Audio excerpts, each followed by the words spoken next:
안녕하세요. 주식클라스입니다. 자, 오늘은 조금 편한 이야기를 해볼까 합니다. 느낄 수 있는 고점의 징후를 보는 법.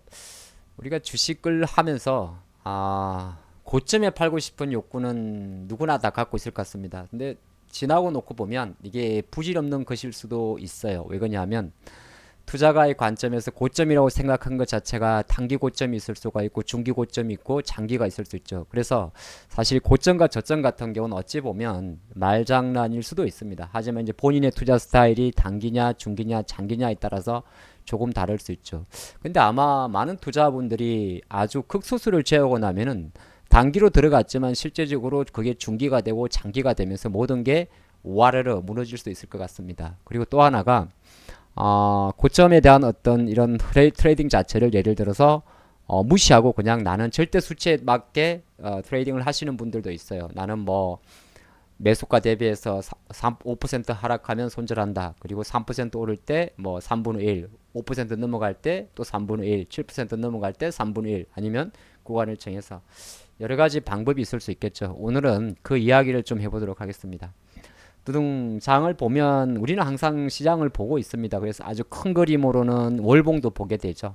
월봉을 보면 그 어떤 뭐 별로 뭐 양봉이니까 별로 의미는 없습니다. 하지만 이건 한 달이 만들어낸 기수고 주가 지수의 흐름이기 때문에 실제적으로 주가 지수 안에 숨어 있는 종목들의 흐름 같은 경우는 다양한 경우가 존재합니다. 그래서 이제 세론이란 단어도 많이 화두가 되죠. 호재가 더 이상 호재로 인식되지 않는 거. 그래서 오늘은 약간 종목과 시한 관점에서 한번 적어봤는데 아주 간단한 내용입니다. 한번 그래도 차근차근 의미를 살펴보면 좋을 것 같아요. 주가가 고점을 갱신하지 못할 때 마찬가지겠죠. 예. 주가가 올라오는 가는데 쭉쭉쭉 올라가지 않고 어느 정도 계속 멈춘다면 그는 고점을 갱신하지 못하니까 나름 고점에 대한 가능성이 있겠죠. 고점을 계속 갱신하면 올라가는 거니까 그런 게 없는 거고 너무 노멀한 이야기입니다만은 곰곰이 한번 생각해보면 좋을 것 같아요. 그 다음에 상단에서 고점이 낮아질 때, 자, 구자 고점 이거 보면 이런 게 있을 수가 있어요. 뭐 예를 들어서 현대차란 기업이 있습니다. 물론 이거를 월봉으로 놓고 보면 이거는 그냥 아무 의미 없어요. 양봉이고 상승세고 주봉으로 봐도 약간 주봉으로만 보면 현대차가 약간의 첫 번째 조정 정도가 나옵니다. 그래서 이번 주 조정이 월요일 같은 경우는 금요일 종가가 이 정도까지만 마감을 해도 그렇게 부담스럽진 않죠. 하지만 일봉을 놓고 보면 고점을 현재로는 갱신하지 못합니다. 그렇죠. 25만원. 물론 여기에는 25만 5천원만 잡아도 내 지금 24만원하고는 15,000원 정도의 갭이 있습니다. 15,000원이란 가격은 예를 들어서 시세 변동으로 놓고 보면 대략적으로 한 5% 정도가 넘어요. 근데 내가 이제 다르겠죠. 그 5%가 어떤 투자가에게는 단기 투자가에게는 큰 리스크가 될 수도 있고 또 장기 투자가에서는 아무렇지 않을 수도 있습니다. 그래서 첫 번째 요인처럼 고점을 갱신하지 못했대. 두 번째는 상단에서 고점이 낮아질 때. 이거는 뭐냐 하면 주가가 상단이라는 것도 보는 관점에 따라 조금 다르겠죠. 근데 예를 들어서 주가가 있는데 우리가 삼성전자를 예를 들어보면 삼성전자 주가가 조금 지나왔지만은 항상 보게 되면 약간 상단이라는 게 이제 보는 관점에 따라 다릅니다. 이거를 이렇게 월봉으로 보면 아무것도 아닌 거고 하지만 월봉은 음봉이 나왔을 거고 그러니까 이건 월봉 주봉을 보느냐는 투자가의 투자 성향과 전략에 달려 있습니다. 그래서 일봉으로 보게 되면 조금 지나왔습니다만은 조금씩 상단에서 고점이 낮아졌음을 알 수가 있습니다. 만약에 여기서 77,000원대로 돌렸다면 이 삼성전자의 주가는 다시 이걸 돌렸겠죠. 결과론적인 것 같습니다만 우리는 주식이 진행되는 과정에서 이러한 걸 언제든지 목격할 수가 있습니다. 그리고 다시 조금 이어서 하게 되면 가파른 상승이 되돌림 폭이 깊을 때 이거는 뭐냐면 뭐 가파른의 그 정의는 없어요. 정의는 없는데 주가가 올라가는 일단 폭이 있습니다. 대략의 폭이 있는데 물론 그러다 갑자기 상한가를 형성하기도 합니다만은 뭐 예를 들어서 신성 델타란 테크란 종목이 있을 수가 있어요. 요거는 이제 초던조체 관련주로 대변됐는데 아직까지는 알 수는 없습니다. 우리가 말했잖아요. 내가 고점이라고 느낄 때라고 이야기했잖아요. 그럼 주가가 어느 정도 이렇게 안정적으로 올라오다가 실가하다가 한번 상한가를 형성하고 그리고 시세를 한번 빡 뿜어줍니다. 이렇게 14만 8,800원. 그리고 나서 밀린 상태에서 이런 거를 늘어진다고 이야기를 합니다. 물론 늘어지지만은 내가 생각하는 원칙적인 가격 이 상한가의 출발점이나 상한가의 종가 가격을 돌파하게 되면은 상관은 없어요. 그래서 전체적으로는 고점이라고 느낄 때의 의미는 뭐냐 하면 징후가 보인다는 겁니다. 그렇다고 뭐 고점이라 우리가 징후라는 거는 예비하고 준비하고 대비하자는 내용이잖아요. 자, 그렇게 볼 수가 있을 것 같고, 그럼 요거는 종목 이야기고 몇 가지가 있을 수 있습니다만은 샘플링을 한번 봤고요. 만약에 시장 관점에서가 이제 조금 여러분들이 다 깊이는데, 종목 같은 경우는 사실 크게 뭐 내 투자가에 따라서 어렵진 않아요. 근데 시장 같은 경우는 우리가 체크해야 될 몇 가지가 좀 많습니다. 많죠. 근데 이거는 복잡한 여러 가지 데이터를 분석을 하는데, 일단은 외국인의 매수 강도가 떨어질 때, 이거는 뭐냐면 외국인들이 한국에서 주식을 많이 사고 팔고 합니다. 근데 많은 투자가분들이 그 기준이 없어요. 그쵸? 왜냐하면 데이터를 안 쌓아봤으니까 그런 겁니다.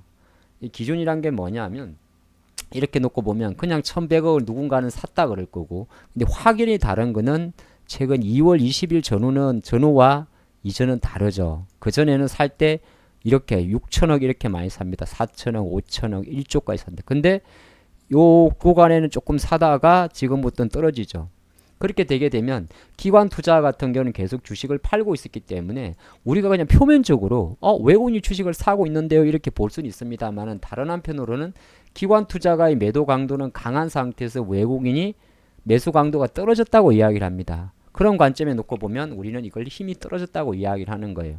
두 번째는 뭐냐 하면, 저는 이제 최근 시장날 우리나라 장외 일평균 거래대금 코스피 코스닥을 20조 원으로 계산하게 되면 한 3천억 정도를 기준으로 삼고 있습니다. 거래대금 기준으로 말이죠. 자, 선물 시장에서 반대 방향으로 움직일 때 이거는 무슨 말이냐면, 주식이 올라갈 것 같으면 주식을 사면서 선물은 미래의 가치에 대한 약속이란 말이에요. 예. 그러면 선물 시장 같은 경우도 보통으로는 같이 매수가 들어옵니다. 근데 최근에 선물 시장에 대한 매수 강도가 아까 보면 2월 19일 정도가 지난 이후부터 뭔가 매도도 나오고 또 5천 계약이 안 됩니다. 그리고 계속 금융투자는 파란색으로 그 누군가는 원래의 색깔대로 팔고 있었고, 그런 관점에 놓고 보는 것도 한 방법입니다. 자, 이런 것도 있고, 근데 요거는 시장을 많이 보셔야 돼요. 그리고 이거는 선물 시장에서의 반대 방향으로 움직이나 매수 강도가 떨릴 때의 공통점은 바로 비차익 프로그램 매매 비중이 증가하게 되는데, 이거는 이제 매도를 떠나가지고 힘이 약한다고 보니까 우리가 프로그램 매매에는 두 가지가 있어요. 오늘 너무 어렵네요. 좋습니다. 말을 꺼냈으니까 끝까지 가죠. 예. 프로그램 매매에는 크게 두 가지가 있어요. 우리가 현선물 연계된 차익 거래라는 게 있습니다. 그래서 베이시스 차에 따라서 기계적으로 매수가 들어오기도 하고 매도가 나가게 되고, 가장 무서운 거는 바로 비차익 거래라고 이야기합니다. 이거는 현물과 선물의 차이는 상관없이 기계적으로 알고리즘에 의해서 매수와 매도가 들어가는 걸 말합니다. 현재 놓고 보면 2월 접어들어서 계속 넥 기준으로도 매수가 잡히고 있습니다만, 이 또한 가만히 놓고 보면 2월 19일 정도까지는 대략 3, 4천억이 들어왔다가 2월 20일이 지나고 나서부터는 매도도 있고 매수 강도가 떨어집니다. 그래서 가만히 보니까, 물론 이걸 뭐 종목 개별주 대응하시는 분은 상관이 없는데, 대략적으로 2월 20일 이후부터, 그러니까 2월 20일이라는 게 이제 보게 되면 주가가 대략 한 요 날 정도가 될 것 같아요. 요 장대 양봉을 행사한 이후부터 주가도 고점을 갱신하지 못했죠. 그쵸? 아까 보게 되면 이것도 보면 여기 종가니까 종가를 연결하게 되면 주식이 요렇게 종가를 연결해야겠죠. 요렇게 왔다가 요렇게 왔다가 요렇게 왔다가 요렇게 왔으니까 고점을 갱신하지 못하면서 빠진다는 거죠. 그러면 정확하게 2월 19일 이후부터 정신은 조금씩 힘이 빠진다, 이렇게 분석할 수가 있습니다. 내 종목이 왜 이렇게 생각보다 안 가지? 예, 그렇게도 볼 수가 있는 거죠. 조금 더 이어서 할게요. 그리고 주도주의 연속성이 떨어질 때 이 말은 뭐냐면, 시장은 일단 주도주라는 게 있어요. 그쵸? 연속성이라는 건 뭐냐면 팍팍팍팍 치고 가는 걸 말합니다. 근데 예를 들어서 자동차가 있었다면 뭐 한 달 전만 해도 우리가 말할 때 현대기아가 또 아니죠. 델리오 프로그램이 지금 한국에서 되게 핫 이슈죠. 그러면은 실제적으로 금융주가 가장 대표적인 흐름이 아니었겠어요. 근데 금융주라고 예상되는 요 주도주들이 실제적으로 놓고 보면 1차적으로는 가파르게 양봉을 형성했고 한 번 더 레벨업이 나왔습니다만, 이 이후부터 고점이 조금씩 낮아지고, 요 날도 하필이면 2월 19일입니다. 야, 이거 뭐 너무 맞춘 것 같네요. 어쨌든 간에 주도주의 힘도 또 떨어지고 있어요. 그럼 이때는 뭘 해야 되냐면, 계속적으로 내가 어느 정도 시장의 늘어짐에 대응하라는 거고, 외부 호재에 대한 반응 강도가 약할 때 이건 좀 어려워요. 이게 뭐냐면, 뭐 예를 들어서 이런 게 볼 수가 있어요. 시장을 보는 관점에서 막 중국 증시가 올라갑니다. 이렇게 올라가게 되면 표면적으로는 중국 관련주가 오르는 게 정상이에요. 그러니까 정상이란 게 없긴 없지만은 뭐 예를 들어서 대표적으로 뭐 아모레퍼시픽 이런 게 있겠죠. 여전히 이제 중국에 대한 비중이 큰 종목이 말이죠. 근데 별로 움직이질 않습니다. 뭐 예를 들어서 꼭 카지노까지 연결줄 필요는 없는데 또 중국 관련주 대표적인 게 호텔 신라 같은 것도 없잖아. 있기는 있죠. 너무 비약적인 예가 되겠습니다만 근데 별로 반응이 없어요. 뭐 예를 들어서 이제 아직까지는 물론 엔비디아라는 큰 미국의 포커스를 맞추니까 엔비디아 관련주 엔비디아 엔비디아 아니에요.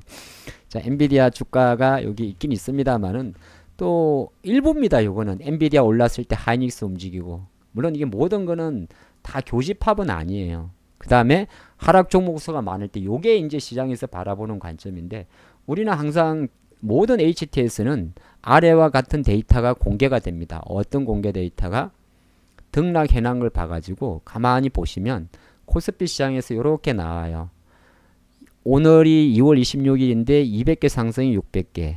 지수는 또 빠졌으니까 지수가 오른 날도 290에 460, 지수가 오른 날도 300개에 450개. 지수가 오른 날, 요 날이 이제 2월 19일까지는 괜찮았어요. 그러니까 2월 19일 이후부터 뭔가 하락 종목수의 날짜가 많아지고 있습니다. 자, 코스닥도 한번 가만히 놓고 보면 코스닥 같은 경우는 이틀 연속 1000개 종목이 나왔고 요때도 하락 종목수가 많았습니다. 6%가 올랐는데 자, 요 날은 또 1000개가 하락을 했고 요 날 7포인트가 올랐는데 또 1000개가 900개 이상 많이 하락을 했습니다. 그쵸? 그럼 가만히 놓고 보면 요 또한 2월 19일, 20일 지나면서 주가 지수는 분명 그때보다 조금 높지만은 한편으로는 하락 종목 수가 많아졌다는 거죠. 요런 거 자체가 어떻게 보게 되면 우리가 말하는 느낄 수 있는 고점의 징후를 보는 법입니다. 그러면 이렇게 내가 여러 가지 관점을 가지고 뭐를 봤어요. 이거 생각보다 느려면 우리가 할 수 있는 전략이 있겠죠. 뭐 예를 들어서 그럼 주식을 다 팔아란 말이냐, 아니면은 추가 매수하지 말란 말이냐, 이렇게 좀 볼 수가 현금을 확대하란 말이냐, 인버스를 준비하란 말이냐, 뭐 그런 거 같은 경우는 여러 가지 이제 조짐에 따라서 움직이게 되는데 만약에 어떤 종목이나 시장에 대해서 고점의 징후가 만약에 느껴진다고 느낄 때는 제가 말씀드린 뭐 예를 들어서 이런 여러 가지 지표가 아니다 하더라도 그러면 방법 첫 번째는 포지션을 줄입니다. 원래 100주를 사던 거를 50주만 산다든지 두 번째는 사는 시기를 분할을 합니다. 내가 원래 100주를 한 번에 사던 사람이면 100주를 두 번에 걸쳐서 수량도 놔두고 시기도 나눕니다. 제 부분이 제일 많이 하는 게 수량은 잘 나눠요. 잘 쪼개는 거. 100주를 50주 50주. 근데 제일 힘들어하는 게 시간을 쪼개는 겁니다. 근데 사실은 시간을 쪼개는 게 되게 유리합니다. 그래서 오늘 장을 봤을 때 오늘 별로 내키지 않는다면 급하게 할 필요 없이 한 번 정도 인터벌을 주면 돼요. 항상 우리가 고점에 대한 징후를 보는 법에서 첫 번째는 내가 주식을 급하게 매수했기 때문이거든요. 자, 그런 관점이 있고 세 번째 같은 경우는 어느 정도 이상하다 싶을 때는 포지션을 줄여놓고 쉬는 겁니다. 쉴 때는 주식을 왕창 갖고 쉬지 말고 줄여놓고 쉬는데 어떻게 줄이냐 하면 일단은 수익 난 거는 팔고 손실 난 거 두는 그런 관점이 아니라 전체 종목별로 비중을 낮추는 겁니다. 내가 10%씩 10종목을 사놨다면 3%씩 다 띄어내는 거죠. 물론 그 중에서 남겨두고 가져갈 거의 기준은 이런 시장에서도 시장보다 강한 종목은 남겨놓고 시장보다 약한 종목을 줄이는 겁니다. 자, 이렇게 한번 원론적으로 말씀을 드려봤는데 한번 여러분들이 곰곰이 생각하시면서 이 영상이 앞으로 주식 투자하실 때 좋은 나침반이 되었으면 좋겠습니다. 오늘도 우리는 주식 클래스 감사합니다.